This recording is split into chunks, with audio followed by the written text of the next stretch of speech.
Hello, my dear young friends. Today, I would help you understand how the journal entries are to be drafted.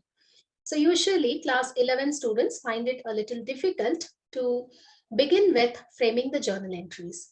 So, today we will look into the various aspects of how we would go about learning these journal entries.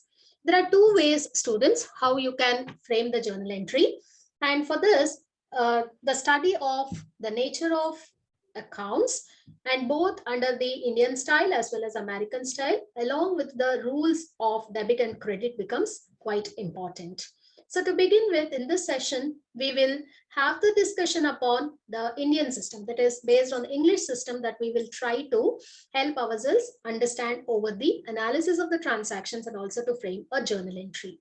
So to start with, whenever any transaction is being given to you, first identify that there are two aspects of these transactions. One is you may have to go with the receiving aspect, the other one with the giving aspect. So you should be able to split any transaction into two parts. Now, for instance, let us take some examples and try to work it out.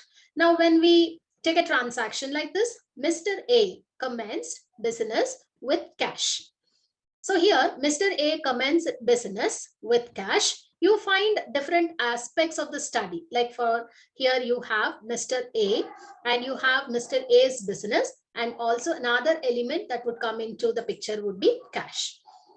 How do you split the transaction into two parts? This knowledge is very essential for the analysis of any transaction. Now here comes entity concept. Always students do remember that the business person is different from that of the business itself. Here you can categorize Mr. A as an individual and Mr. A's business as the enterprise. The understanding becomes important that Mr. A is funding the business that also belongs to Mr. A. So here Mr. A becomes the giver of the benefit to Mr. A's business enterprise. At the outset, it becomes a little difficult for you to feel this and understand this aspect. As the days go by, you will come to know that you may have to identify yourself as the business itself. Now start imagining you to be Mr. A's business enterprise. That is, you are the business yourself. Now the business is receiving money from Mr. A, and this money is to be addressed as cash. So one of the aspects of the above transactions would be cash. And here, Mr. A's capital, this money which comes into the business is being given by Mr. A and it serves as the capital. Capital is the starting investment money with any business organization. Now here you are A's business and you are receiving money from A. Money is one aspect which we call it as cash, and the other aspect would be Mr. A's capital. Here the activity is not being mentioned. Only the elements of the transactions are taken into account.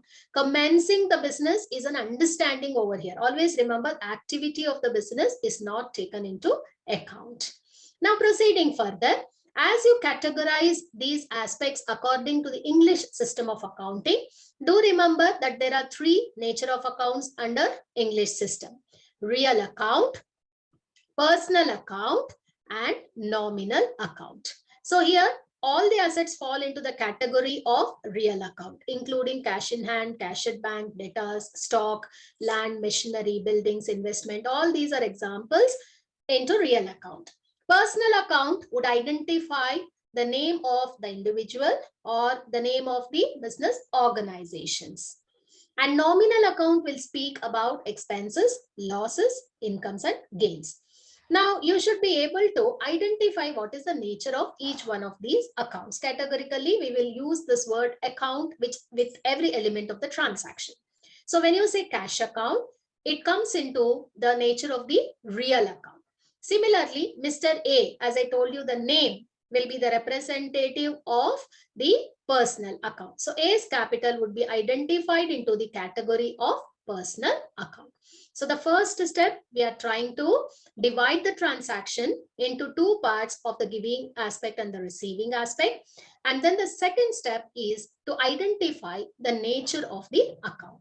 So once you are done with this, the third step would be to go with matching the accounting principles, rules of each one of these nature of the accounts. And you should have studied about these rules earlier in your accounting lessons. That real account, the rule would be debit what comes in, credit what goes out. Similarly, personal account, the rule is debit the receiver, credit the giver. Nominal account would take the rule debit all expenses and losses, credit all incomes and gains.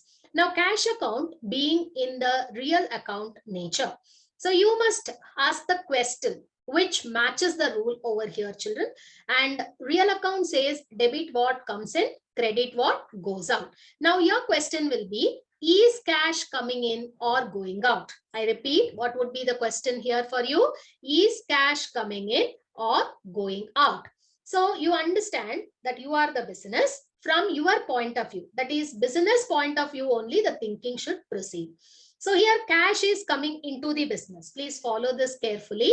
Cash is coming into the business in the form of capital. Cash is coming into the business in the form of capital. So we understand that cash is coming in. What is the rule? The rule says debit what comes in. So since cash is coming into the business, cash account has to be debited. Now, for the next aspect, Mr. A's capital, you know that Mr. A is the giver of the benefit. Who is giving you the money in the form of capital? Mr. A. So, giver of the benefit, Mr. A, would be taken as to the credit because the personal account, this time you are going to apply the personal account rule. Do not crisscross the rules. Don't ask whether Mr. A is coming in or going out of the business. Since Mr. A falls into the nature of the personal account, your question also must be simultaneously in respect to the personal account principle. So you would rather ask yourself whether Mr. A is the giver of the benefit or the receiver of the benefit. Since Mr. A becomes the giver of the benefit, Mr. A's capital would be taken to the credit side. So here forms the journal entry. Cash account has to be debited and Mr. A's capital has to be credited. So whenever you are drafting any journal entry, your idea is to find out which account has to be debited, which account has to be credited. For this, the steps would be identify the transaction and especially find out what are the two parts of the transaction that is essentially to be recorded. And in this aspect, let me also put it across a few tips for you that would be useful to identify the two aspects of the transaction.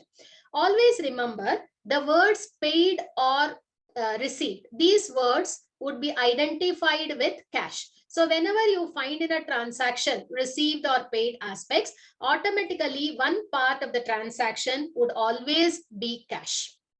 Another tip I would like to share would be the credit transactions. Whenever you come across any kind of credit transactions, the credit transactions would always share a name. This is an essential aspect. See, because unless there is a name behind the credit transaction, we will not be able to identify the debtor or the creditor. If the name is not mentioned, we may have to use the words debtor and creditor. So any credit transaction would always have a name beneath it. And also, as I told you, activity is not mentioned. It is only the aspects or the elements of the transactions are to be mentioned. That is, whenever you are splitting the transaction into two parts, do not take up the activity. Activity is understood since we are giving the debit or the credit aspects. The activity is not mentioned anywhere. It is only the element in the transaction that is being mentioned, and activity is understood out of the debit and credit being provided. And finally, whenever you split, you have a doubt regarding the splitting of the transaction into two. So what you do is the most important aspect, that is which aspect has to be mentioned over the journal entry part. So that needs to be taken into account. So for these things would be helpful for you to make the analysis of the transactions. So the first step is to identify two aspects of the transaction. So what are the steps that you follow in the analysis of the transaction? Number one, identify the two aspects of every transaction. Identify only two aspects, right? Identify the two aspects of any transaction. The second step is to go find out the nature of the accounts of each one of these. We will call them as accounts, right? Henceforth, we will take these elements of the transaction as accounts. So you have to identify the nature of the accounts. Primarily in this session, I have put the nature of the accounts under English system. This can also be worked out based upon the American system. That is when you can divide the accounts into 5 different kinds. That is, you have studied that assets account, liabilities account, capital account, expenses and losses account, incomes and gains. Accordingly, also you can have the division, but the rules will vary. That is subject to the rules of the American system that you may have to proceed with determining the debit or credit.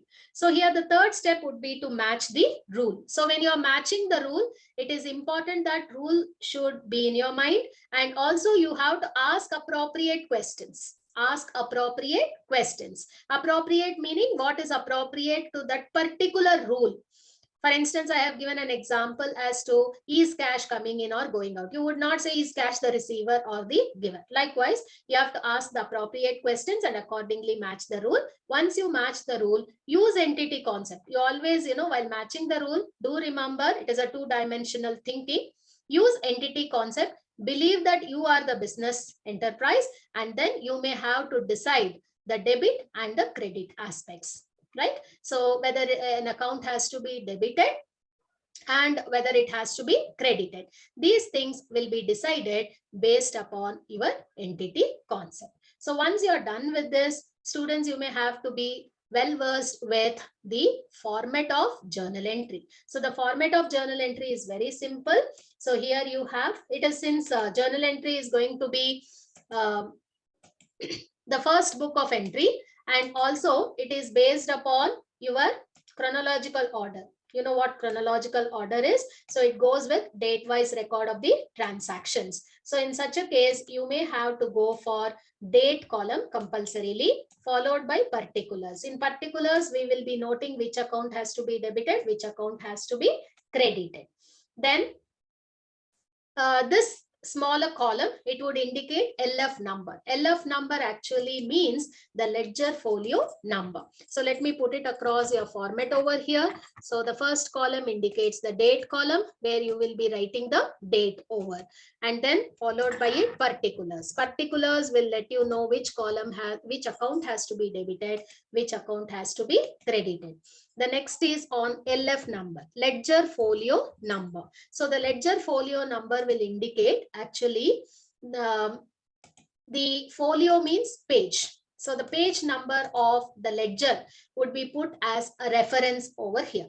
This is because all the journal entries will be taken as postings across the ledger, and we want a cross check of these entries to be done. So that is the reason why you go with this ledger folio number.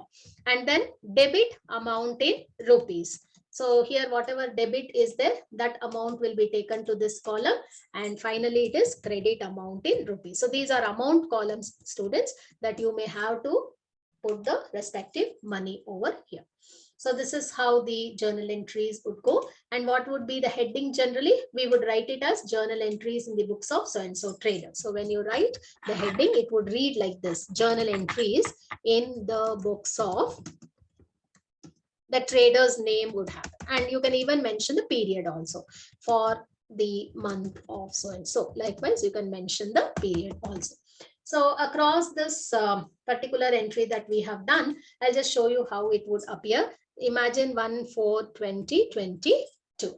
Okay, so you are drafting the entry. I said cash account has to be debited. So you would say it as cash account. Account can be represented in the shortest form. Okay, account debit, and across this you may have to place the money, whatever is being given to you in the question, that amount has to be placed across this. And when you come to the next line, leave a little space over towards the right, and then you mark the credit aspect. So you would say to A's capital account. So when you are saying to A's capital account, this time the money would be put on the credit side. The same money would be taken on the credit side. So once you are done with this, and again below this, you may have to go for a narration. So this is called as narration. So what would be the narration? You may have to write this narration in the square brackets starting with the word being. So this is a short description of your journal entry. That is a summary of the transactions. We say we just put the summary of the transactions over here. So this is how your journal entries are drafted. Hope this session would be more purposeful to you. You can plan on analyzing and drafting the various journal entries. Take several examples from your textbook and follow these guidelines and see to it that you are able to get these journal entries correctly. Thank you very much, students, and repeatedly you listen to these lectures so that it would be much purposeful to you. Thank you.